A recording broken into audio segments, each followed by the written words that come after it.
Welcome to the third part of programmable logic devices. In this lecture, we are going to have a very brief discussion regarding field programmable gate array. The field programmable logic arrays, which are basically written as FPLA, was initially developed in mid 1970s as the first non memory programmable logic device. So as from the diagram we can see it's a block diagrammatic representation of FPGA. Well, it is used as a programmable AND array as well as a programmable OR array. In our initial lectures or initial part of the lectures in part 1 and part 2, we had seen we have seen PLDs, programmable logic devices. We have also seen programmable array logic devices. In one of the devices, the OR array was programmable. In the other was the AND array was programmable. But in this case, we can see both the AND as well as the OR arrays are programmable. Well, though it's more flexible than PAL architecture, and in the most of the cases, the PAL architecture was rejected by was not at all accepted by the engineers for different type of functions that were implemented in the digital circuits. Okay, so FPLAs are used mostly in machine designs where a large number of product terms are needed in each SOP expressions.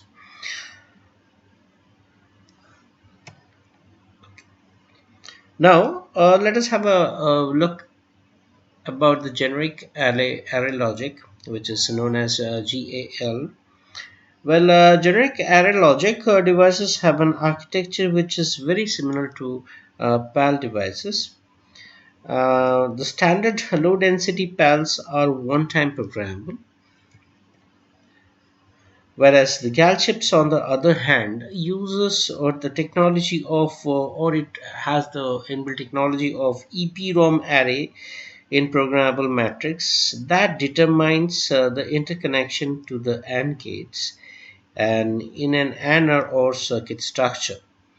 The EPROM switches that are used can be erased and reprogrammed at least 400 times.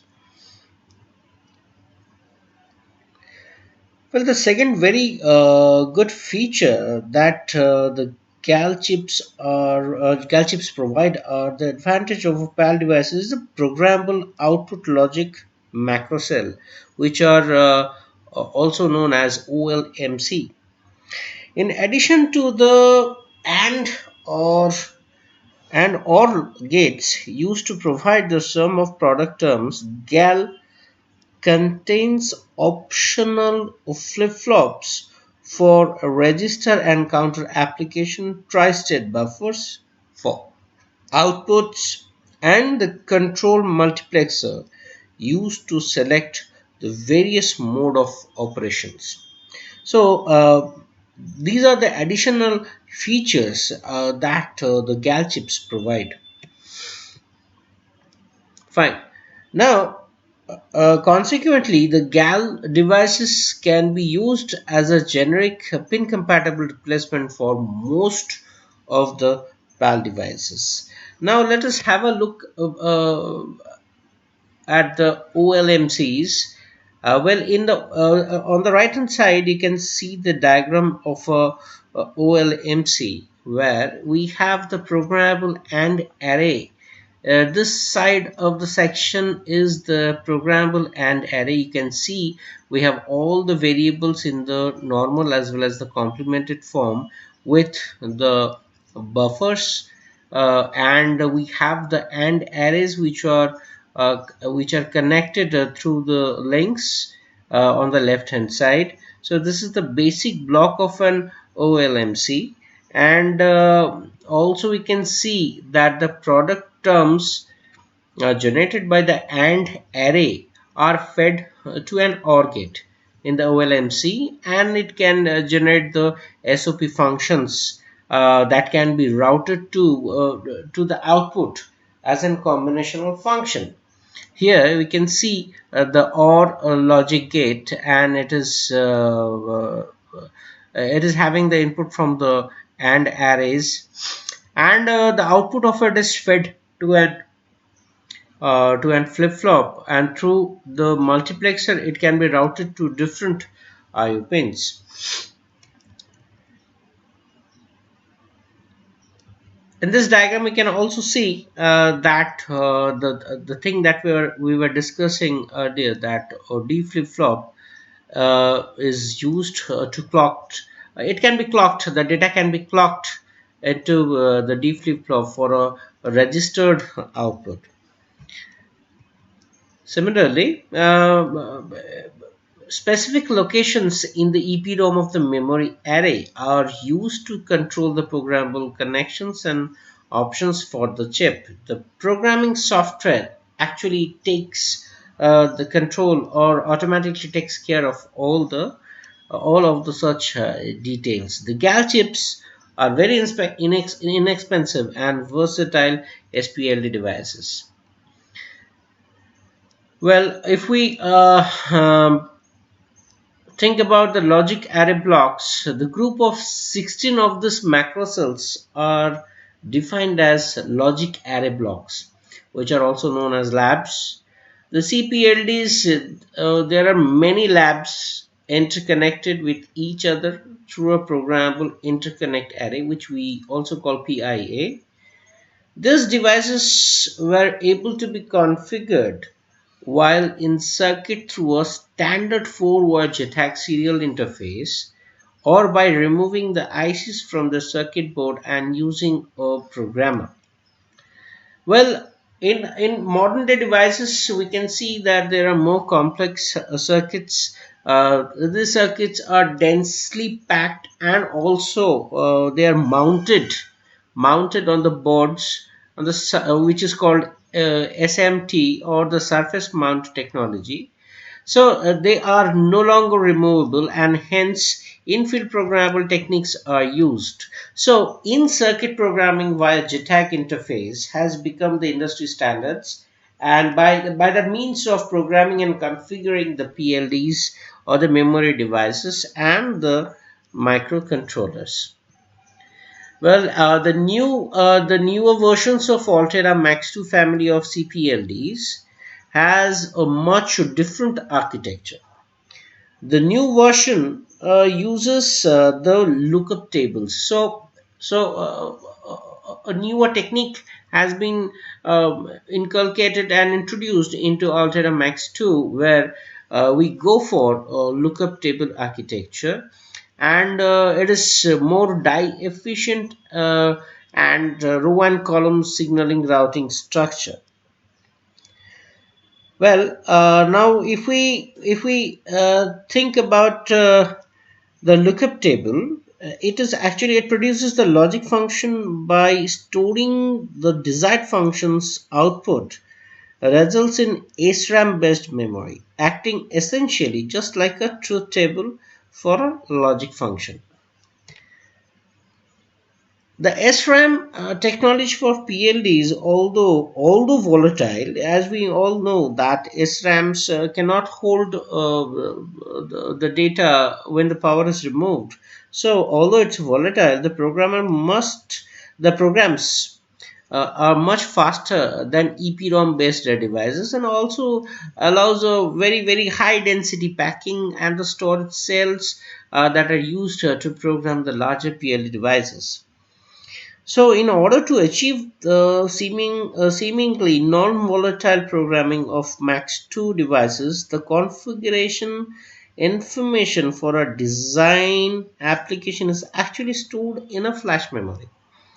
So that is built into the chip, and it is also called the configuration flash memory, or the CFMs. So, as we all know, the SRAM technology is actually a it's a volatile type technology, and to hold the information, what we need to do is we need to put certain non-volatile feature into it. So the Max 2 architecture actually provided a flash memory where these were stored, and those were designated as configuration flash memory, otherwise known as CFM. So if we talk about the LUT, which is the lookup table, is actually the portion of the programmable logic block that actually produces a combinational function. This function can be used as the output of the logic block, or it may be registered, say, controlled by an internal multiplexer. It is evident from the logical block as shown on the right hand side of this particular presentation. Now, LUT consists of a set of flip flops that store the desired truth table for our function. So, from the logic block, it's evident that there is a flip flop which stores the desired logics that is available in the truth table for our function. Now, editors are usually smaller. Typically, they can handle four input variables, and so if it's a four input variable, then obviously the total number of combinations is 16, and the LUTs will be able to have a combination of a total combination of 16, and that has to be stored. So a flip-flop is used to store each of the 16 functions. The four input variables LUT is considered with programmable interconnects. The input combination that is applied will determine which of the 16 flip-flops will be selected to feed the output via a tri-state buffer. So the input combination which is applied actually will be determine which of the 16 flip-flops will be selected. And that has to be fed through a tri-state buffer. This will be cleared in the coming slides, where we have a diagram which shows the internal logic block. Now the LUTs is basically a 16:1 SRAM memory block. So if we want to store a desired function, then we have to first create the desired function. Can be up to four input variables, and it is then stored with the appropriate sets of zeros and ones in the LUT flip-flops. Because the flip-flops are volatile, that is in the SRAM, we need to load the LUT memory for the desired function whenever the PLD is powered up. This process is actually called the configuring the PLDs. Well, the other portion of the device are also programmed in the same fashion using other SRAM memory bits to store the programmable information. Well, in this section, we can see the flip flops which store each of the 16 function values as shown below, up to four input variables in our example of LUT, where the connected to the data inputs on the decoder block using programmable interconnects.